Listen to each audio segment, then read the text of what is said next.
ஒரு பக்கம் ஈஸ்வரி, இந்த பக்கம் வந்து மயுவை ரொம்பவே கஷ்டப்படுத்துற மாதிரி பேசிடுறாங்க. இந்த மாதிரி பேசினதுனால இதை பார்த்துட்டு இருக்க ராதிகாவும் ரொம்பவே கோவப்பட்டுட்டு இருக்காங்க. பட் இருந்தாலும் இப்போதைக்கு மயுவோட மனசு கெட்டுறக்கூடாதுங்கிறதுக்காக அவங்கவுமே ரொம்ப சைலண்டோட, என்னாச்சு மயு, என்ன பிரச்சனை அப்படின்ற மாதிரி இந்த பக்கம் மயு கூப்பிட்டு கேட்குறாங்க. அப்போ மயுவுமே, இல்லைம்மா இந்த மாதிரி டேட் தான் ஏதாவது வேணுமான்னு கேளுன்னாங்க, அதுக்காக தான் இந்த மாதிரி வந்து ஒரு பவுச் மட்டும் கேட்டேன், ஆனால் அதுக்காக இந்த மாதிரி இப்படி திட்டுறாங்க அப்படின்ற மாதிரி சொல்கிறாங்க. ஆனால் அதை கேட்ட உடனே இந்த பக்கம் ஒன்றும் பிரச்சனை இல்லை, உனக்கு எது வேணாலும் நான் வாங்கி தரேன், இனிமேல் ஏன் கேட்ட கேளு அப்படின்ற மாதிரி இங்கே மயுவை அங்கேருந்து இந்த பக்கம் ராதிகாவும் கூட்டிகிட்டு போயிடுறாங்க. இதை பார்த்துட்டு இருக்கிற பாக்கியாக்கு சுத்தமாக ஈஸ்வரி பண்ண விஷயம் பிடிக்கவே இல்லை. அவங்களுமே போனதுக்கப்புறம், எதுக்கு அத்தை இப்படிலாம் பேசுறீங்க, அவர் சின்ன குழந்தை, அவட்ட போய் இப்படி பேசுவீங்களா அப்படின்னு சொல்லி கேட்குறப்போ இங்கே ஈஸ்வரியுமே, மறுபடியும் நீ அவளுக்கு தான் சப்போர்ட் பண்ணுவேன், எனக்கு நீ சப்போர்ட் பண்ண போற அப்படின்ற மாதிரி இந்த பக்கம் வந்து பாக்கியா கிட்டே சண்டைக்கு போகிற மாதிரி பேசுகிறாங்க. உடனே இதை கேட்ட பாக்கியாவும், இதுக்கு மேலே இவங்க கிட்ட பேசுறதே வேஸ்ட்டுன்ற மாதிரி அங்கேருந்து கிளம்பி போயிடுறாங்க. அதுக்கப்புறம் இன்னொரு பக்கம் இங்கே ராதிகாவுமே மொழியை தனியாக வெளியில் கூட்டி போயிட்டு சமாதானப்படுத்த ட்ரை பண்ணுறாங்க. அதே நேரத்தில் இங்கே பாக்கியாவுமே இங்கே ஈஸ்வரிக்கு தேவையான விஷயங்கள்லாம் வாங்கி கொடுத்துட்டு இந்த பக்கம் ஈஸ்வரி கிட்ட, சரி அதை நான் கிளம்புறேன் அப்படின்ற மாதிரி சொல்லிட்டு கிளம்ப பார்க்குறாங்க. ஆனால் ஈஸ்வரி இருந்துக்கிட்டு, ஆமாம் நீ நில்லு, உங்ககிட்ட நான் கொஞ்சம் பேசணும், எதுக்காக நீ எல்லா விஷயத்துலையும் இந்த மாதிரி ராதிகாவுக்கும் மயுக்கும் சப்போர்ட் பண்ணிட்டு இருக்க, உன் வாழ்க்கையை பற்றி நீ யோசிக்க மாட்டியா அப்படின்ற மாதிரி இந்த பக்கம் கேட்டுக்கிட்டு இருக்காங்க. அதே நேரத்தில் இன்னொரு பக்கம் பாக்கியாவுமே, இங்கே பாருங்க அத்தை, என் வாழ்க்கையை பற்றி எனக்கு யோசிக்க தெரியும், ஆனால் நீங்கள் தான் யோசிக்க தெரியாமல் பேசிட்டு இருக்கீங்க, இந்த மாதிரி ஒரு குழந்தையோட மனசை கஷ்டப்படுத்துற மாதிரி நீங்கள் ரொம்பவே ஹர்ட் பண்ணுறீங்க, நீங்கள் பேசின விஷயம் எவ்வளோ பெரிய விஷயம் தெரியுமா, ஆனால் அதை நினச்சி அந்த குழந்தை எவ்வளோ கஷ்டப்பட்டிருக்கோம், ஆனால் அதை பற்றி யோசிக்காமல் நீங்கள் ரொம்பவே ப்ரூட்டலாக பேசுகிறீங்க அப்படின்ற மாதிரி அவங்களும் சொல்கிறாங்க. இதை கேட்ட ஈஸ்வரியுமே, நான் சொன்னதில் என்ன தப்பு இருக்கு, உண்மையிலுமே வந்து கோபி ஒன்று அந்த பொண்ணோட அப்பா கிடையாது, இல்லை அந்த பொண்ணோட அப்பா வேற யாரு, அந்த குடிகாரன் தானே, அவனை தானே அப்பா, அப்புறம் எதுக்காக கோபியை டாடி டாடின்னு கூப்பிட்டு அவனை தேவையில்லாமல் தொந்தரவு பண்ணிட்டு இருக்கணும், அதுக்கு தான் நான் அப்படி சொன்னேன் அப்படின்ற மாதிரி ஈஸ்வரி ராதிகாவையும் மையவும் மதிக்காம மறுபடியும் அதே மாதிரி பேசிட்டு இருக்காங்க. இதை கேட்ட பாக்கியாவும், உங்ககிட்ட இனிமேல் பேசுறது வேஸ்ட் அப்படின்ற மாதிரி மறுபடியும் அங்கிருந்து கிளம்பிடுறாங்க. அதே நேரத்தில் இன்னொரு பக்கம் இங்கே மயுவை சமாதானப்படுத்தி வீட்டுக்கு கூட்டிட்டு வந்ததுக்கப்புறம் இங்கே எப்போ போல ராதிகா தன்னோட ரூம்ல இருக்காங்க. அப்போ ராதிகாவோட ரூமுக்கு வந்த கோபியுமே இங்கே ராதிகா கிட்ட, இன்னைக்கு இந்த மாதிரி நான் வந்து இனியாவோட வெளியில போயிருந்தேன் அப்படின்ற மாதிரியும், மயுக்கு தேவையான விஷயங்கள்லாம் வாங்க போனேன் அப்படின்ற மாதிரியும் அவங்களுக்குள்ள நடந்த விஷயங்களை பற்றி பேசிக்கிட்டு இருக்காங்க. அதே நேரத்தில் இன்னொரு பக்கம் இங்கே ராதிகாவோட மனசில் மயுவை அவங்க அம்மா கஷ்டப்படுத்திட்டாங்க அப்படிங்கிற விஷயத்த வெளியில் சொல்ல முடியாமல் கவலைப்பட்டுட்டு இருக்காங்க. ஆனால் கோபிக்குமே இந்த பக்கம் எதுவுமே தெரியாமல் அவரும் ரொம்ப வெள்ளந்தித்தனமாக நம்பிக்கிட்டு இருக்காரு தன்னோட அம்மா நல்லவங்க அப்படின்னு சொல்லி. இதெல்லாம் ஒரு பக்கம் இருக்கும்போது இன்னொரு பக்கம் இங்கே பாக்கியவுமே இங்கே மயு தூங்காமல் கஷ்டப்பட்டுட்டு இருக்கும்போது மயு கிட்ட, இங்கே பாரு மயு, தேவையில்லாமல் நீ டென்ஷன் ஆகிட்டு இருக்காத, இந்த மாதிரி வந்து பாட்டி பேசினது நீ பெருசாக எடுத்துக்காத, அவங்க இப்படி தான் வந்து தேவையில்லாமல் பேசிட்டாங்க அப்படின்ற மாதிரி இங்கே மயுவை பாக்கியா ஒரு பக்கம் சமாதானப்படுத்திட்டு இருக்காங்க. இன்னொரு பக்கம் இங்கே ராதிகாவுக்குமே மயு கண்டிப்பாக ஃபீல் பண்ணிக்கிட்டு இருப்பா, ஏன்னா அவங்க குழந்தைன்னு கூட பார்க்காம இப்படிப்பட்ட ஒரு விஷயத்த சொல்லி அவங்கள திட்டாங்களே அப்படின்னு சொல்லி ரொம்பவே வருத்தப்பட்டு இருக்காங்க.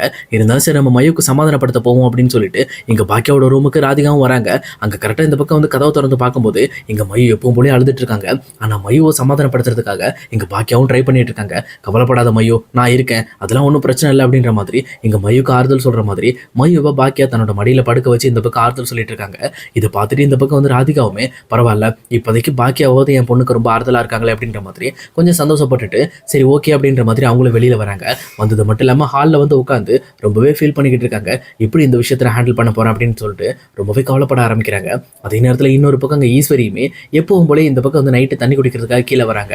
கீழே வரும்போது கரெக்டாக ராதிகா அங்கே உட்காந்துருக்கிறத பார்த்துட்டு ரொம்பவுமே கோபத்தோட அவள் ஏதாவது பேசுவா, சண்டை போடுவா அப்படின்ற மாதிரி வெயிட் பண்ணிட்டு இருக்காங்க. ஆனால் ராதிகா, இவங்கெல்லாம் ஒரு ஆளே கிடையாது, இவங்கள மாதிரி மனசு இல்லாதவங்க யாருமே இருக்க முடியாது அப்படின்ற மாதிரி ஈஸ்வரியை கண்டுக்காம அங்கேருந்து கிளம்ப ஆரம்பிக்கிறாங்க. ஆனால் இதை பார்த்துட்டு இருக்க ஈஸ்வரியுமே, என்ன ராதிகா நீ என்ன சத்தம் போடுவேன், என்ன திட்டுவேன்னு நினச்சேன், எதுவுமே பேசாமல் போயிட்டு இருக்க, ஏன் அவ்வளோ நல்லவளை மாறிட்டியா அப்படின்ற மாதிரி கேட்குறாங்க. ஆனால் இந்த திருமண ராதிகாவுமே, இங்கே பாருங்க உங்களை விட கேவலமானவங்க யாருமே கிடையாது, உங்ககிட்ட பேசுறதுக்கு சும்மாவே இருந்துடலான்றதுக்காக தான் நான் பேசாமல் போகிறேன், ஏன்னா இந்த மாதிரி ஒரு சின்ன பொண்ணுக்கிட்ட எப்படி பேசணுன்ற ஒரு நாகரிகம் கிடையாது, ஒரு மனசாட்சி இல்லாமல் அந்த பொண்ணோட மனசை இவ்வளோ கஷ்டப்படுத்திருக்கோன்ற ஒரு குற்ற உணர்ச்சி இல்லாமல் இவ்வளோ சந்தோஷமாக இருக்கீங்கல்ல, கண்டிப்பாக நீங்கள் பெருசாக அனுபவிப்பீங்க, ஒரு நாள் இல்லை ஒரு நாள் நீங்கள் பாருங்கள் உங்கள் பையனை பிரிஞ்சு ரொம்பவே கஷ்டப்படுவீங்க அப்படின்ற மாதிரி இந்த பக்கம் ராதிகா சாபம் விடுறாங்க. இதை பார்த்தோன்னே ஈஸ்வரியுமே, என்ன எனக்கு சாபம் விடுறியா, நீ எல்லாம் சாபம் விட்டா எனக்கு படிச்சிருமா, அப்படிலாம் நடக்க வாய்ப்பே கிடையாது, என் பையனை விட்டு நீ தான் பிரிஞ்சு போகிற நிலமை வரும், என் பையனை இனிமேல் நான் பிரிய மாட்டேன் அப்படின்ற மாதிரி இங்கே எப்பவும் போல ஈஸ்வரி முட்டாள்தனமாக பேசிட்டு இருக்காங்க. ஆனால் ராதிகாவுமே, நீங்கள் பேசின விஷயம் மட்டும் கோபிக்கு தெரிஞ்சாலே போதும், ஆட்டோமேட்டிக்காக கோபி உங்களை விட்டு பிரிஞ்சு போகிறதுக்கு இதுவே ஒரு காரணமாக இருக்கும் அப்படின்ற மாதிரி சொல்கிறாங்க. உடனே இதை கேட்ட ஈஸ்வரியுமே, நீ அவன்கிட்ட வத்தி வச்சிட்டியா, அவன்கிட்ட வத்தி வச்சிட்டாலே எல்லாமே மாறி போயிடும் அப்படின்ற மாதிரி சொல்லிட்டு இருக்காங்க. ஆனால் ராதிகாவுமே, இங்கே பாருங்க நீங்கள் பண்ண தப்ப நான் சொல்ல தேவையில்லை, என்னைக்காவது ஒரு நாள் உங்கள் பையனுக்கு தெரிய வரும், அன்னைக்கு அவரே உங்களை வெறுப்பாரு, நான் அவரை உங்களை வெறுக்க வைக்கணுன்ற எனக்கு எந்த ஒரு அவசியமும் கிடையாது அப்படின்ற மாதிரி இந்த பக்கம் ராதிகாவும் பேசிட்டு அங்கிருந்து கிளம்பிடுறாங்க. இன்னொரு பக்கம் இங்கே ஈஸ்வரியுமே, ஒரு வேளை நம்ம ரொம்ப ஓவரா போயிட்டோமோ அப்படின்ற மாதிரி லைட்டாக யோசிக்க ஆரம்பிக்கிறாங்க. அதே நேரத்தில் அடுத்த நாள் காலையிலேயே விடியுது. இங்கே ராதிகா எப்பவும் போல மயூ ரெடி பண்ணி ஸ்கூலுக்கு அனுப்பி வச்சுட்டு இன்னொரு பக்கம் அவங்களும் வேலை கிளம்பி போயிட்டு இருக்காங்க. அப்போ போயிட்டு இருக்கும்போது இந்த பக்கம் வந்து ராதிகா ராதிகாவோட அம்மா கமலா கால் பண்றாங்க. கால் பண்ணது மட்டும் இல்லாம, என்னம்மா எப்படி இருக்க, எல்லாமே நல்லா போயிட்டு இருக்கா அப்படின்ற மாதிரி விசாரிக்கிறாங்க. அப்ப ராதிகாவுமே, நீங்க எங்க இருக்கீமா அப்படின்னு சொல்லி கேட்கிறப்ப, நான் வீட்டில தான் இருக்கேன் அப்படின்னு சொல்லி சொல்றாங்க. உடனே சரி ஓகே, நான் உங்களை பார்க்க வரேன் அப்படின்ற மாதிரி இந்த பக்கம் ராதிகாவுமே கமலாவை பார்க்க போறாங்க. இந்த பக்கம் கமலாவை பார்த்த உடனே ராதிகாவுக்கு பயங்கரமா ஃபீல் ஆயிடுது. அவங்களுமே இந்த பக்கம் வந்து கமலாவை பார்த்துட்டு பயங்கரமா அழ ஆரம்பிக்கிறாங்க. இதை பார்த்த உடனே கமலாவுமே, என்ன ஆச்சுமா, என்ன பிரச்சனை, ஏதாவது பிரச்சனையா அங்க வீட்டுல அப்படின்ற மாதிரி ராதிகா கிட்ட கேட்கறாங்க. ஆனா ராதிகாவுமே, இல்லம்மா எல்லாமே சமாளிக்கக்கூடிய பிரச்சனை தான், பட் இருந்தாலும் மயுவை தான் என்னால வந்து எப்பவுமே சமாதானப்படுத்த முடியல. மயுவை ரொம்பவே வந்து இந்த பக்கம் ஈஸ்வரி கஷ்டப்படுத்திட்டு இருக்காங்க. நான் என்ன பண்றதுனே தெரியலன்னு சொல்லிட்டு நேற்று நடந்த சம்பவங்கள் எல்லாத்தையுமே தன் மனசுல இருக்கிற மொத்த கஷ்டத்தையும் இந்த பக்கம் கமலா கிட்ட சொல்றாங்க.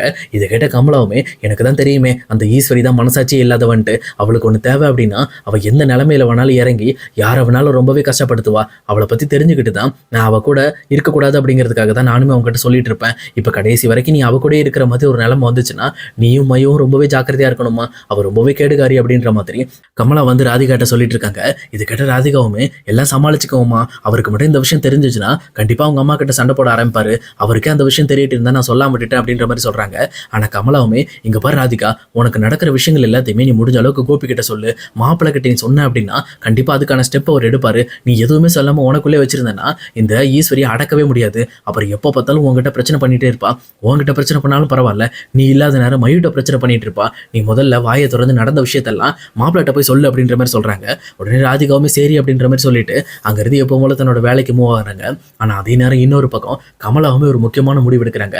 என் பொண்ணு ஈஸ்வரி வீட்டில் இருக்கிற வரைக்கும் கண்டிப்பாக என் பேத்திக்கு நான் பாதுகாப்பாக அங்கே இருக்கணும் அப்படிங்கிறத முடிவு பண்ணிட்டு அவங்களுமே தன்னோட பேக் எடுத்துக்கிட்டு பாக்கியோட வீட்டுக்கு கிளம்பி வராங்க. அதே நேரம் இன்னொரு பக்கம் எங்க வீட்டில் இனியா, கோபி, செலியன், அதே நேரம் ஈஸ்வரி எல்லாருமே ரொம்பவே சந்தோஷமா ஜாலியாக ஹாலில் உட்காந்து பேசிட்டு இருக்கும்போது இந்த பக்கம் கமலாவுமே தன்னோட பேக்கோட உள்ள வராங்க. இதை பார்த்தவொன்னே இந்த பக்கம் கோபியுமே, வாங்க அத்தை, எப்படி இருக்கீங்களா, நல்லா இருக்கீங்களா அப்படின்ற மாதிரி இந்த பக்கம் கமலாவை விசாரிக்க ஆரம்பிக்கிறாங்க. ஆனால் இன்னொரு பக்கம் இங்கே கோபி எதிர்த்து பேசுகிற மாதிரி இங்கே ஈஸ்வரியுமே, என்ன இது, இவ எதுக்கு இங்கே வரா, இவளை எதுக்கு நம்ம வீட்டுக்குள்ள விடணும் அப்படின்ற மாதிரி இங்கே கமலாவை ரொம்பவே அவமானப்படுத்தி பேச ஆரம்பிக்கிறாங்க. அதே நேரத்தில் கமலாவுமே ஒரு ட்ரிக்ஸோட, இங்கே பாருங்க, நான் என் பொண்ணையும் என் பேத்தியும் பார்க்க வந்திருக்கேன், அதில் உங்களுக்கு என்ன பிரச்சனை அப்படின்ற மாதிரி இந்த பக்கம் ஈஸ்வரியை பார்த்து கேட்குறாங்க. உடனே இந்த பக்கம் கோபியை இருந்துக்கிட்டு, அம்மா அவங்க மயுவை பார்க்க வந்திருக்காங்க, அதே நேரம் ராதிகாவை பார்க்க வந்திருக்காங்க, நீங்கள் விடுங்க, இந்த மாதிரி அவங்கள இப்படி தப்பாக பேசிட்டு இருக்காதீங்க அப்படின்ற மாதிரி அங்கே கமலாவை டேரெக்டாக இங்கே ராதிகாவோட ரூமுக்கு கூட்டிகிட்டு போயிட்டு இருக்காங்க. அப்போ கரெக்டாக கமலா இங்கே வீட்டுக்குள்ள வரதை பார்த்த உடனே இங்கே எப்பவும் போல பாக்கியாவுமே வாங்க அப்படின்ற மாதிரி வரவேற்கிறாங்க. ஆனால் இந்த பக்கம் வந்து கமலாவோட மனசில், கண்டிப்பாக நீ என் பொண்ணோட இடத்த பிடிக்கிறதுக்கு தான் நீ போராடிக்கிட்டு இருக்க, நீ என்ன நினைச்சாலும் என் பொண்ணோட இடம் உனக்கு கிடைக்காது அப்படின்ற மாதிரி இந்த பக்கம் பாக்கியாவை பார்த்து முறைச்சிக்கிட்டு அவங்களுமே ராதிகாவோட ரூமுக்கு போயிட்டு இருக்காங்க.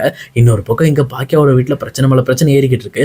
அதே நேரம் இங்கே எப்பவும் போல மையும் ராதிகாவும் சேர்ந்து இங்கே வீட்டுக்கு வந்துட்டு இருக்காங்க, எல்லா வேலையும் முடிச்சுட்டு. அப்போ கரெக்டாக இங்கே வீட்டுக்கு வந்த உடனே கோபியுமே, ராதிகா உன்னோட அம்மா வந்திருக்காங்க பாரு, அவங்க உன்னோட ரூமில் தான் இருக்காங்க, உன்னை பார்க்க வந்திருக்காங்க அப்படின்ற மாதிரி இந்த பக்கம் கோபி சொல்கிறாரு. இதை கேட்டவுடனே இங்கே ராதிகாவுமே அவங்க அம்மா கமலாவை பார்க்கறதுக்காக மேலே போகிறாங்க.